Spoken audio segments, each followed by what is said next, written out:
Bom, e aí já temos uma primeira questão, certo? Uma primeira questão para a gente ir pensando.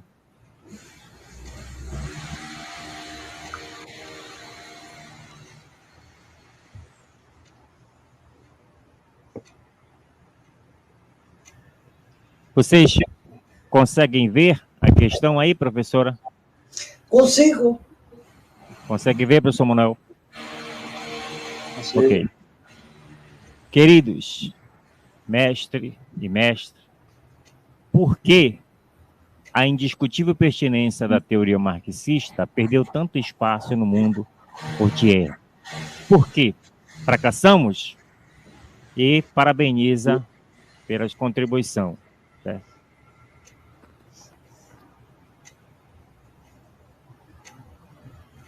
Você quer começar, professor Manuel?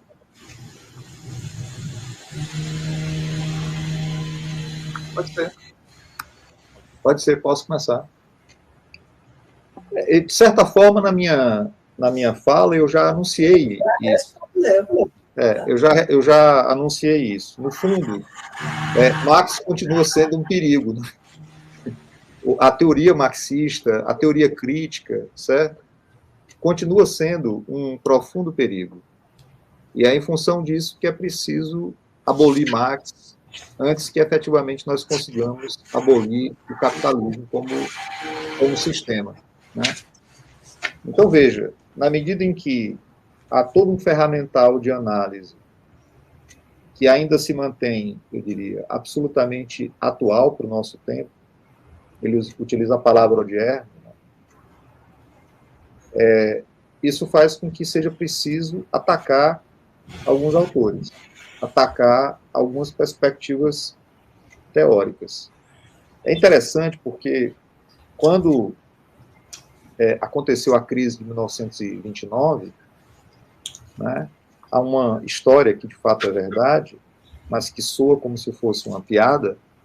O livro que imediatamente esgotou nas prateleiras na Alemanha foi exatamente o Capital do Marx. Ou seja, as pessoas foram ler o Marx para poder entender o que é que estava acontecendo. Outra coisa que também pode falar, eu diria, dessa atualidade do pensamento marxista, né, e da crítica à teoria do valor feita pelo Marx, né, é o fato de que uma figura como Delfim Neto, que era um sujeito a serviço do processo de acumulação do capital, participou da ditadura, era uma figura que tinha uma plena compreensão de que ele era um intelectual orgânico dos grandes proprietários de capital, né, terras e máquinas. O Delfim Neto tinha a maior biblioteca marxista, certo, de que se tem notícia. Ou seja, ele era um grande leitor do Marx. Eu tenho um amigo que foi aluno dele na economia, aqui na Universidade de São Paulo, e ele conta de uma primeira aula que ele teve com o Delfim Neto, que era uma espécie assim, de introdução à economia. E o Delfim Neto teria feito a seguinte pergunta para os estudantes.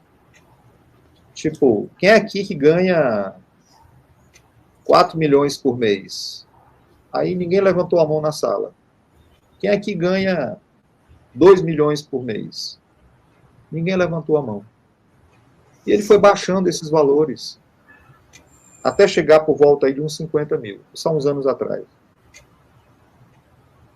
E aí, quando uma pessoa lá atrás levantou a mão, ele disse, então, quem ganha 50 mil é trabalhador.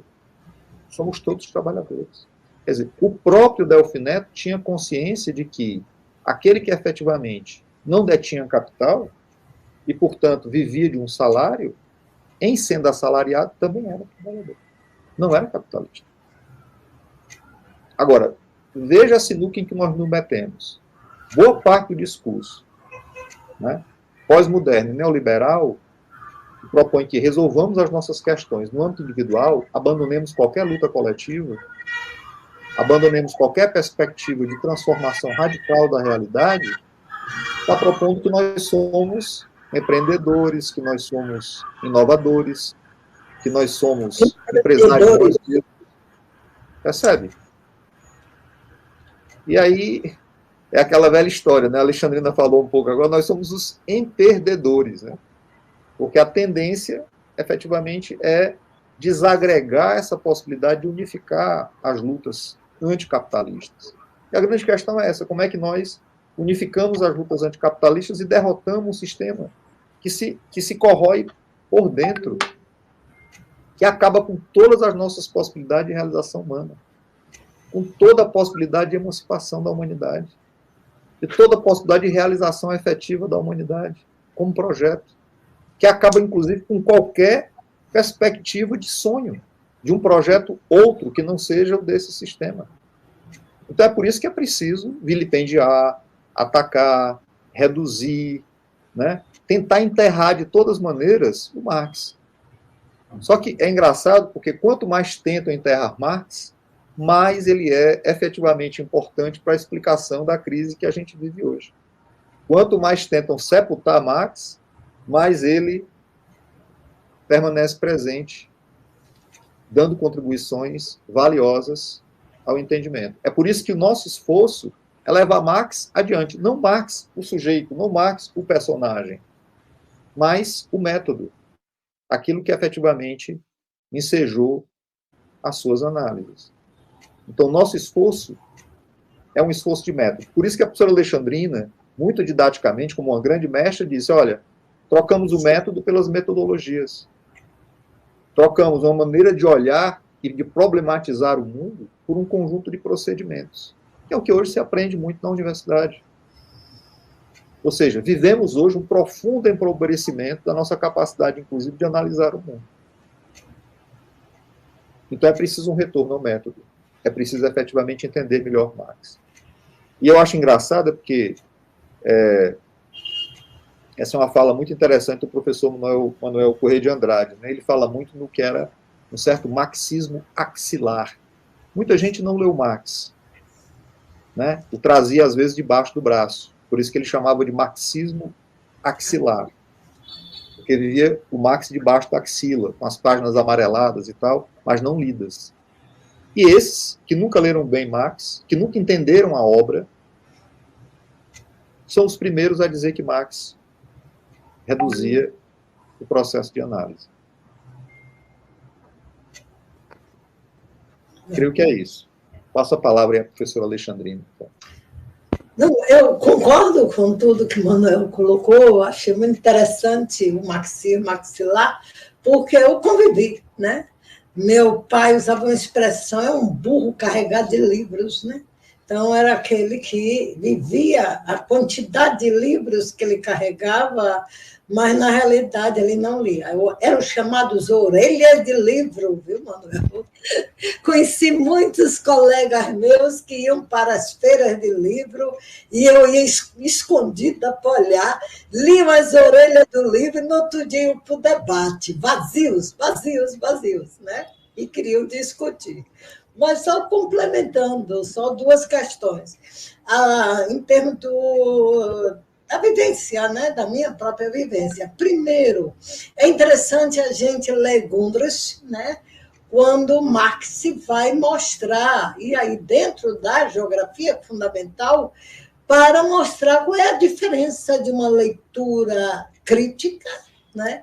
De uma leitura apenas linear, interpretativa, que é o método, né, que Manuel já colocou e que a gente sempre coloca. E o que se percebe, por exemplo, o geógrafo, quando trata de ler, né, o espaço, né, o local, ele lê a população. Ele se refere de uma maneira generalizada ou generalizante aos povos, a quantidade, né? O IBGE está pronto para isso, quantificar, né? E em nenhum momento, né, tem uma preocupação de ler as relações, né? É dentro disso, então, que eu quero colocar. Será que, né, eu acho que você mesmo já colocou, quando você diz o odierno, né? O capitalismo, como o Manuel colocou muito bem, ele é odierno, né? E ele traz em si, né, dois grandes instrumentos, que é exatamente a sua capacidade, pelo poder que tem, né, da compra, né, da transformação, tudo é mercadoria, ele nos transforma também em mercadoria, nos transforma também, nos coisifica, nos aliena, nos coloca fora do processo, nos coloca fora da história. Ou seja, nós negamos a realidade. E aí, para não demorarmos muito, que tem outras questões, eu quero lembrar o seguinte: eu sou professora há 52 anos. Né? Nesses 52 anos, eu nunca deixei de dar o marxismo. Mesmo na época da ditadura militar, eu encontrava formas simbólicas de ensinar, né? Dentro de uma visão marxista. Sempre fui marxista desde 16 anos de idade. Então, nesses 52 anos, a quantidade de alunos que eu já tive, o discurso que eu falo, né? A leitura que eu falo, né? Minhas aulas, as falas, né? Oral, né? Ou mesmo as escritas que eu passo. Imagine a quantidade de pessoas que eu consigo, na comunicação, trazer a possibilidade de sermos marxistas, de sermos revolucionários, com tudo. E aí eu vou chegando, né? Quantas pessoas eu consigo, de fato, que se tornem meus grandes camaradas, que se tornem revolucionário, que entrem na militância e permaneçam na militância, ou seja, tenham praxe. São exatamente aqueles que eu sempre digo, e que Marx se colocava de uma maneira esplêndida, né? O próprio Lukács também coloca, eu acho que o Gramsci também, de maneira esplêndida, mostrar o que é a consciência, né, do para si. Né? Essa consciência do para si, ela se dá a partir de uma relação sensorial, eu vou dizer a você. E quando eu falo sensação, eu não estou falando aqui em questões fenomênicas por fenomênicas. O que eu quero dizer é a praxe. Quando eu chego para meus alunos, desde a graduação, né, ou mesmo no ensino médio, ou mesmo no ensino fundamental que eu fui, que eles vivem a realidade, como o Manuel falou, que eles sofrem, que eles estão na atuação da miséria, que eles estão na luta, no sofrimento do dia a dia, do cotidiano, que eles não estão assoberbados pelos fetiches, mas eles são, sim, né, subtraídos no processo da expropriação como condição humana. Eu não preciso de muitas palavras. Eles sabem o que eu estou falando, porque eles sentem a realidade. Eu não preciso ir no campo, por exemplo, quando eu falo com os camponeses, eu não preciso de palavras para explicar para ele que o território é do capital. Né? Eles não têm território nenhum. O território é apropriado pelo capital e subtrai a força de trabalho para extrair mais valor deles, porque eles sentem na pele.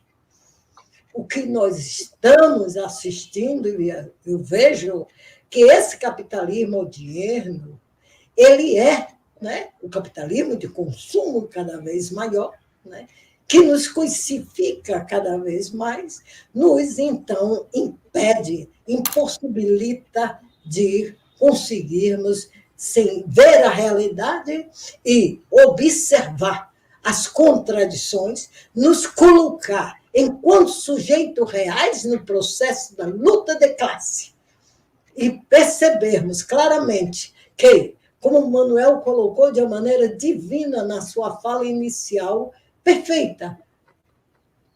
Não é uma questão de falar de Marx, é uma questão de falar naquilo que é visível para aqueles que, de fato, no dia a dia, no cotidiano do dia a dia, que conseguem superar qualquer tipo de fundamentalismo, observar que a única solução possível de destruir qualquer tipo e forma de exploração, de expropriação, é o processo revolucionário.